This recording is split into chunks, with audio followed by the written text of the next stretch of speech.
कुशीनगर की पहचान गौतम बुद्ध की वजह से।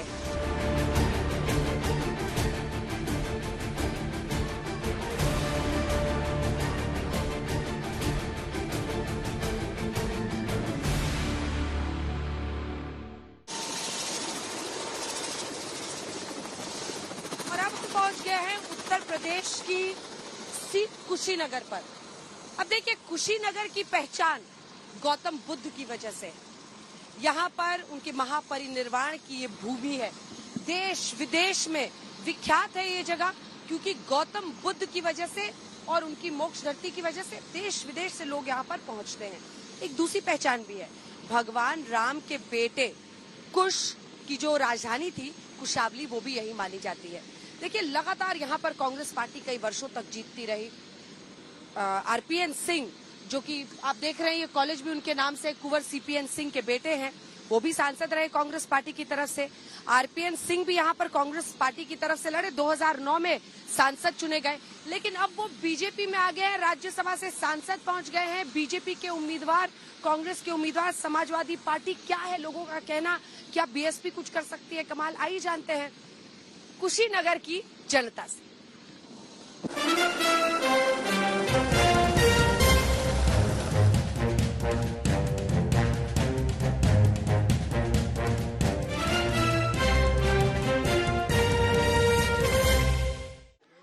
गुड़ की मिठास और केले से सेहत, क्योंकि कुशीनगर में आपका स्वागत है। तालियों के साथ आप सभी का बहुत बहुत अभिनंदन, बहुत बहुत स्वागत। ढोल नगाड़ों की भी गूंज यहाँ पर चल रही थी और सभी इंतजार कर रहे हैं कि कैसे बात हो, तो एक बार दिखाई देते आपको, ये देखिए स्वागत है। और यहाँ पर शंख भी पंडित जी बजा रहे हैं। तो कुशीनगर की जनता चुनावों को लेकर क्या सोच रही है, इस पर उन लोगों से बात करते हैं। फर्स्ट टाइम वोटर्स कितने हैं? फर्स्ट टाइम है कोई? चलिए ठीक है, जो भी है, चुनाव को लेकर क्या सोच? चुनाव को लेकर सोच यही है कि हमारे कुशीनगर लोकसभा की जनता ने ठाना है कि इस बार फिर विजय दुबे को लाना है। और कुशीनगर हमारा गन्ना बाहुल क्षेत्र है और यहाँ के एक सेकंड भाई साहब रुकिए, ये बोल रहे हैं समाजवादी सरकार के जो अखिलेश गजब की, मतलब माइक कहने बोले जा रहे हैं। हमारे माननीय अखिलेश यादव जी जो समाजवादी पार्टी के अध्यक्ष हैं, वो अभी हमारा राम मंदिर निर्माण हुआ है तो वहां जाने का उनके पास टाइम नहीं था, लेकिन गाजीपुर में अफजल अंसारी के घर जाकर उन्होंने उनके घर के ही सदस्य को फिर सांसद का टिकट दिया इस बार। और ये आपके लिए इशू है। चलिए ठीक है, आप बताइए। देखिए, ये गन्ना बाहुल्य क्षेत्र है। 2014 में माननीय मोदी जी आए थे, उन्होंने कहा था कि 100 दिन के अंदर पडरौना शुगर फैक्ट्री चलाएंगे, और आज तक पडरौना शुगर फैक्ट्री नहीं चली है। ये गन्ना बाहुल्य क्षेत्र है, यहाँ की पढ़ाई, यहाँ की दवाई, यहाँ की सिंचाई, यहाँ की बहन बेटियों की शादी सिर्फ गन्ना पे आधारित है। पडरौना चीनी मिल का 1997-98 के गन्ना मूल्य का भुगतान बकाया है, आज तक 1997-98 का। कोई बात नहीं, हाथ छाप रहा है। और 1997-98 के बाद इस समय पडरौना चीनी मिल का जब वादा किए 97-98 का देखिए इनके पास नहीं हुआ है। और 1 करोड़ युवाओं को रोजगार देने की बात करा था, लेकिन 1 करोड़ तो दूर की बात है। आज तक जो है कि अगर गवर्नमेंट के, सेंट्रल गवर्नमेंट के हो, स्टेट गवर्नमेंट के हो, अब तक जो है कि प्रत्येक वर्ष में 1 करोड़ की जो उन्होंने वादा किया था वो नगण्य है।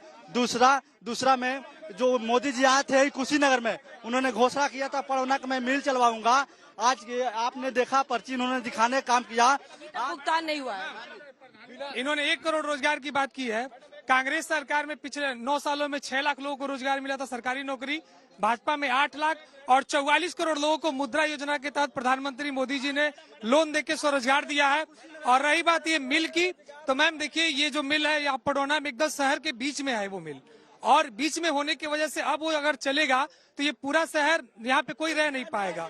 आप लोग बताइए, आप लोग एक बार फिर से सोचते हैं कि पुनः एक बार फिर हमको लग रहा है मैम कि विजय दुबे से बढ़िया कोई कैंडिडेट यहाँ नहीं है। ये लोकल के है ना, यहाँ हर तरीके से हर समुदाय के साथ लगे हुए हैं, जुड़े हुए। लोग कह रहे हैं कि BJP is the best, BJP से बढ़िया कोई ऑप्शन नहीं है मैम। कुछ महिलाएं उधर पे।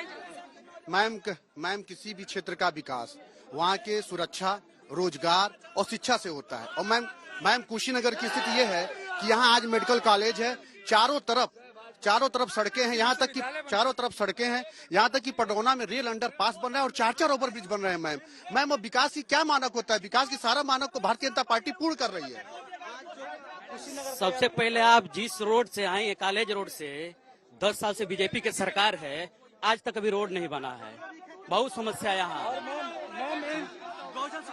चलिए कुछ महिलाएं उधर है, उनके पास चलते हैं, उन महिलाओं से पूछते हैं कि वो क्या सोच रही हैं चुनाव को लेकर। साइड हो जाइए। हाँ। आप लोग क्या सोच रही है चुनाव को लेकर, क्या सोच रहे हैं? बहुत बहुत धन्यवाद मैडम, आपका यहाँ बहुत स्वागत है। और ये चुनाव एक अभूतपूर्व चुनाव है, क्योंकि 10 साल में जो हमारा नेतृत्व ने किया है, सबसे बड़ी बात जो महिलाओं के नेतृत्व में विकास की बात की जा रही है, महिलाओं के लिए तमाम तरह की कल्याणकारी योजनाएं आ रही हैं, उससे महिलाओं का एम्पावरमेंट बहुत बड़ा है। महिला आज सुरक्षित है, रात में अकेले घूम सकती है और वो अपने सम्मान की रक्षा भी कर सकती है। पॉलिटिकल एम्पावरमेंट में देखा जाए तो नारी शक्ति बंधन अधिनियम एक बहुत बड़ा प्रयास है, जिससे हम महिलाएं भी, सामान्य घर की महिलाएं भी राजनीतिक सशक्तिकरण की दिशा में जा रही हैं। बीजेपी से जुड़े हुए हैं जी, कोई बात नहीं, बोलिए क्या कैसे होगा 400 पार, कैसे होगा? 80 की 80 जन कल्याणकारी योजनाओं की वजह से 400 पार होगा। पेट्रोल का दाम 400 पार होगा इस बार। ये भाई साहब बोले। मेडिकल कॉलेज खोलने का कार्य भारतीय जनता पार्टी की सरकार ने किया है। एम्स की संख्या बढ़ाने का कार्य भारतीय जनता पार्टी की सरकार ने। देखिए 400 पार होने का मतलब है कि इसकी पूर्ववर्ती सरकारें रही हैं। अब उत्तर प्रदेश में किसी भी उत्तर प्रदेश में अब किसी भी जाति विशेष वर्ग की इकलौती भर्ती नहीं रहे होगी, इसलिए कि अब युवाओं को पारदर्शी आवेदन करने का मौका मिलेगा। और पूर्ववर्ती सरकारों में जो नियुक्तियां होती रही हैं वह एक जाति विशेष वर्ग की होती रही हैं, और यही कारण है कि उत्तर प्रदेश की सभी जातियों में मोदी जी की लोकप्रियता बढ़ी है। और आने वाले चुनाव में 80 की 80 सीटें उत्तर प्रदेश में भारतीय जनता पार्टी जीतने जा रही है। मैं बहुत आभारी हूँ आप लोगों का कि आप लोगों ने कुशीनगर जनपद को सेलेक्ट किया है, और यहाँ पे विकास के और भी रास्ते हैं अभी भी। और जो अगले टर्म जो आएगा, भगवान करे कि अगला टर्म जो आएगा वो और भी विकास के रास्ते खोलेगा। काफी यहाँ पे अभी चीजें बाकी हैं। आपको कमी दिखाई दे रही है, आपको लग रहा है और काम? मैम हम यहाँ के व्यापार मंडल को प्रतिनिधित्व करते हैं और मैं यहाँ का जिलाध्यक्ष हूँ। सबसे पहले हम आपकी कुशीनगर की धरती पर आपका स्वागत करते हैं। राष्ट्रवाद की बात करेंगे हम। आज पूरे भारत में, पूरे विश्व में भारत का डंका बज रहा है। व्यापारी समाज आज 10 सालों में जितना सुरक्षित महसूस कर रहा है, इसके पहले कभी उन्होंने सुरक्षित नहीं महसूस किया। आज व्यापारी समाज पर कोई भी गुंडा टैक्स, माफिया टैक्स कोई ले नहीं सकता है। व्यापारी सुरक्षित महसूस। और कितने व्यापारी हैं इनके साथ? व्यापारी हैं, सबको ऐसा लगता है सुरक्षित लगता है पहले से? कानून व्यवस्था? जी जी, सब सुरक्षित है पहले से, और कानून व्यवस्था भी 1 नंबर है। और महाराज जी के पहले से तो बहुत अच्छा है, सुरक्षित महसूस कर रहे हैं भाजपा सरकार में। हम लोग पहले से हम लोग काफी सुरक्षित महसूस कर रहे हैं। भाजपा शासन में व्यापारी अपने आप को काफी सुरक्षित महसूस कर रहा है। मोदी गवर्नमेंट। इधर जो कुछ लोग बचे हुए हैं इनके पास आते हैं। आपके क्या मुद्दे हैं, क्या क्या बोलेंगे? भाई यहाँ पर मुद्दा क्या है? यहाँ सबसे बड़ा मुद्दा है हमारा जो फैक्ट्री चलना, और फैक्ट्री चलेगी, निश्चित फैक्ट्री चलेगी। जिस क्षेत्र में माननीय कुंवर आरपीएन सिंह साहब यहाँ पे राज्यसभा सदस्य हुए हैं, ये भारतीय जनता पार्टी ने उनको राज्यसभा सदस्य बनाया है। ये कुशीनगर जनता के लिए बहुत ही गौरव की बात है, और यहाँ की पूरी जनता भारतीय जनता पार्टी के साथ है, और मोदी जी की सरकार पुनः बनेगी, यह निश्चित है। यहाँ कोई विरोधी नहीं है, कोई नहीं है यहाँ। देखिए प्रधानमंत्री जी 10 साल पहले जिनका आपने अभी लाइव चलाया है, उसी आरपीएन सिंह के चुनाव में आए, लोकसभा चुनाव में, और मंच से उन्होंने बोला कि यहाँ का जो सांसद प्रत्याशी है वो सोनिया जी के बगल में बैठता है, आप यहाँ का सांसद भाजपा का बनाइए, मैं 100 दिन में चीनी मिल चला देंगे। 2 साल पहले अंतर्राष्ट्रीय हवाई अड्डा का उद्घाटन करने आए, आज तक उड़ाने नहीं हुई है। इस दुनिया में चीन के समान की और मोदी की जुबान की कोई गारंटी नहीं। देखिए माननीय प्रधानमंत्री और माननीय मुख्यमंत्री और माननीय भाजपा के सारे मंत्रीगण, इस समय एक बहुत ही अहम मुद्दा चल रहा है कोविशील्ड वैक्सीन इंजेक्शन का, कोरोना इंजेक्शन का। 2 तरह के इंजेक्शन थे, कोविशील्ड और कोवैक्सीन।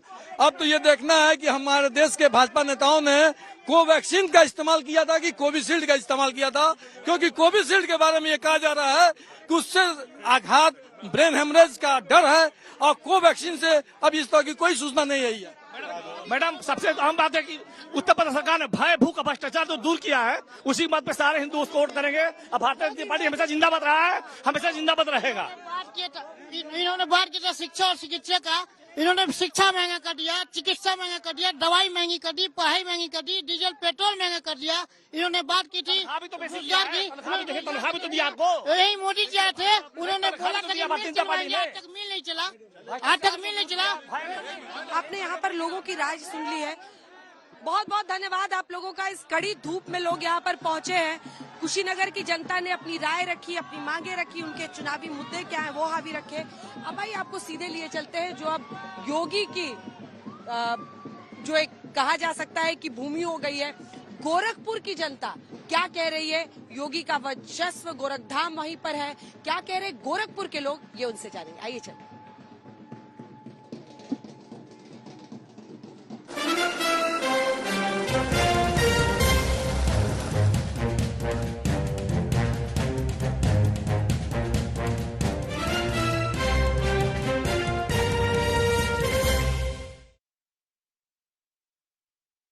हमारे साथ जुड़ रहे हैं आरपीएन सिंह साहब, जो कि राज्यसभा सांसद है बीजेपी से, और इसी सीट पे आप 2009 में कांग्रेस पार्टी से जीते थे। आपको लग रहा है कि जीत इस बार बीजेपी के खेमे को आप दिला पाएंगे? आप यहाँ प्रचार कर रहे हैं, 80 सीटें सब जीतनी है, ये मुमकिन होता हुआ दिख रहा है कैसे? बिल्कुल साफ तौर से अंजना जी।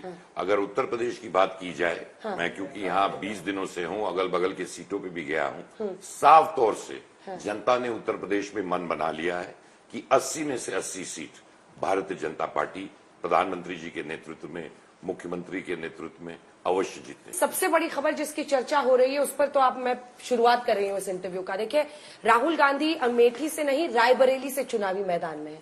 प्रधानमंत्री ने कहा है डरो मत, भागो मत। इसका क्या मतलब है? क्या राहुल गांधी, क्योंकि आप कांग्रेस पार्टी में थे, राहुल गांधी को आप बहुत अच्छे से जानते हैं, रायबरेली से चुनाव लड़ने के उनके फैसले पर बीजेपी क्यों आप लोगों की लाइन हो गई है भागो मत? देखिए, जब हम लोग भारतीय जनता पार्टी में आए तो लोग रोज यही ताने दिया करते थे, डर गए डर गए डर गए। अब कौन डरा कौन नहीं डरा? अमेठी सीट से अगर भारतीय जनता पार्टी के प्रत्याशी से इतनी घबराहट है कि लोग अपनी सीट बदल जा रहे हैं, तो जो प्रधानमंत्री जी साफ तौर से कह रहे हैं कि लोग डर के भाग रहे हैं, और डर किसको है या नहीं है ये तो साफ देश की जनता देख रही है। एक लाइन में मैं समेट दूं, आप कह रहे हैं कि स्मृति ईरानी से राहुल गांधी डर गए हैं। तो अगर अमेठी क्यों नहीं जा रहे? आफ्टर पूरा उनका एक इतिहास परिवार का रहा है अमेठी में लड़ने का। अगर अमेठी में वॉक ओवर दे रहे हैं, जो प्रत्याशी वहां का, मैंने सुबह ही क्लिप देखा है कि वही डरा हुआ है, जो वहां से जिसने कांग्रेस ने जिसको प्रत्याशी बनाया, हाँ, जो भी प्रत्याशी वहां से हैं, वो खुद बोल रहे नहीं जी मुझे अभी पता नहीं है, मुझे कुछ पता नहीं है, तो खुद घबराए हुए हैं। तो आप समझ सकते हैं नेत्रहीन हो चुकी है कांग्रेस पार्टी, और जिस तरह की बातें कांग्रेस पार्टी कर रही है उसको इस देश के बारे में, मुझे लगता है वो इस देश के बारे में बात नहीं कर रही है, इस देश के भविष्य के बारे में बात नहीं कर रही है। यूपी की पॉलिटिक्स को आप अच्छी तरह से समझते हैं। देखिए, अमेठी एक ऐसी सीट जिस पर संजय गांधी, फिर राजीव गांधी, सोनिया जी भी एक बार लड़ी, फिर वो सेफ सीट बनी, उन्होंने राहुल गांधी को दे दी, वो 3 बार वहां से जीते। अब आइए वर्सेस रायबरेली की सीट, जहां फिरोज गांधी पहले चुनावी मैदान में उतरे, राजीव जी भी, इंदिरा जी, रायबरेली की पहचान इंदिरा जी से है। वो 77 में हालांकि हारी, लेकिन 3 बार वो वहां से जीती भी। उसके बाद से वो लेगेसी बन गई, सीट बन गई, सेफ सीट सोनिया गांधी की। आपको लगता है रायबरेली ज्यादा सुरक्षित देखते हुए राहुल ने वहां से लड़ने का? कोई सीट सुरक्षित नहीं। 80 में रायबरेली भी है, 80 में अमेठी भी है। 80 में से 80 भारतीय जनता पार्टी उत्तर प्रदेश में जीतने जा रही है। कौन कहां से लड़ रहा है, नहीं लड़ रहा है, जनता ने नकार दिया है इंडिया अलायंस को। और इसमें साफ तौर से जो मुद्दे उन्होंने रखे हैं देश हित के, हम लोग भारतीय जनता पार्टी में विकसित भारत के लिए 20 साल के आगे की सोच प्रधानमंत्री जी की है। हम लोग 20 साल आगे सोच रहे हैं। आज लोग पाकिस्तान में कांग्रेस के लिए आंसू बहा रहे हैं। पाकिस्तान का चुनाव नहीं हो रहा है अंजना जी, हिंदुस्तान का चुनाव हो रहा है। और हिंदुस्तान साहब इधर आते ही बदल गया पाकिस्तान। मैं इधर से नहीं आया, मैं कांग्रेस, मैंने कभी भी पाकिस्तान, मैं हमेशा पाकिस्तान के, उनकी जो नीतियां रही हैं हिंदुस्तान के लिए, उनकी हमेशा आवाज उठाई है, और बदलने की बात नहीं है। जब हम भारतीय जनता पार्टी में क्यों आए? क्योंकि जो नेतृत्व और जो भारत का आज पोजीशन हिंदुस्तान में बनाया और जो विकास हिंदुस्तान और उत्तर प्रदेश में हो रहा है, ये मुझसे नहीं छिपा है। अंजना जी, आप तो पूरे देश में घूमती हैं, जिस तरह का विकास, जिस तरह का नाम हिंदुस्तान का विश्व में हुआ है, आप पुरानी जर्नलिस्ट रही हैं, आप खुद बदलाव देख रही हैं। सोनिया गांधी, राहुल गांधी, प्रियंका गांधी, देखिए आपने सबके साथ ही काम किया है, जाना है। प्रियंका गांधी को क्या, क्योंकि अब बीजेपी यही कह रही है कि आपने प्रियंका गांधी के लिए उनको चुनाव लड़ने देना चाहिए था रायबरेली से। आपको लगता है कि एक्टिव पॉलिटिक्स में, चुनावी मैदान में उनको कौन रोक रहा है आने से? क्या फैमिली के अंदर भी एक लड़ाई है? अब अंजना जी, कांग्रेस इतिहास हो चुकी है। मैं भारतीय जनता पार्टी का कार्यकर्ता हूं और भारतीय जनता पार्टी को प्रधानमंत्री जी के नेतृत्व में देश को विकसित बनाने का जो सपना और रास्ता प्रधानमंत्री जी ने दिखाया है, उसको साफ तौर पर उस पर हम सब लोग कार्य कर रहे हैं। नेतागिरी नहीं, देश को आगे बढ़ाना है, राष्ट्र को आगे बनाना है और एक विकसित भारत और विश्व गुरु बनाने का जो सपना प्रधानमंत्री जी ने और जो कदम उन्होंने उठाए हैं, उस पर हम चलने के लिए अब तैयार हैं। ओवरऑल अगर 80 सीटों पर अब आ जाते हैं, फाइनल सवाल इस मुद्दे पर, 80 सीटों पर आते हैं, राहुल गांधी का अमेठी से नहीं लड़ना क्या एक ऐसा संदेश है जिसको बीजेपी एनकैश करेगी ही करेगी? लेकिन क्या लगता है आपको, आम आदमी को फर्क पड़ता है? उनको लगेगा कि रायबरेली से लड़ रहे हैं, सोनिया जी वहां से लड़ती थी। तो ओवरऑल मैसेजिंग जो इस फैसले का हो रहा है, क्या 80 सीट्स को अफेक्ट करेगा या नहीं करेगा? ये है मेरा प्रश्न। देखिए, वहां से पहले भी लोग अमेठी और रायबरेली से लोग लड़ते थे। हाँ। कोई परिणाम उत्तर प्रदेश में दिखता था? वो अमेठी से लड़े, रायबरेली से लड़े, कहीं से लड़े, उसका कोई मतलब नहीं। साफ तौर से हिंदुस्तान की जनता ने मन बना लिया है कि प्रधानमंत्री जी को तीसरे बार 400 पार करके प्रधानमंत्री बनाना है। तो इसमें कौन कहां से लड़ेगा, नहीं लड़ेगा, क्या हो रहा है, कौन किधर से पर्चा भर रहा है, इसका कोई मतलब ही नहीं। आरपीएन सिंह साहब, बहुत बहुत धन्यवाद आपका हमसे बातचीत करने के लिए। आरपीएन सिंह साहब बीजेपी के सांसद, अब राज्यसभा से प्रचार कर रहे हैं कुशीनगर में। यहाँ जब पडरौना ये सीट हुआ करती थी, ये जीते भी हैं, लेकिन इन सब के बीच उनका ही कहना है कि कांग्रेस पार्टी आज नेतृत्व विहीन है। उन्होंने कहा वो हम पर हमला करते थे कि डर के भाग गए, लेकिन अमेठी सीट छोड़ना भी डर की ही निशानी दिखाई देती है। देश दुनिया की बाकी खबरों के लिए आप देखते रहिए आज तक।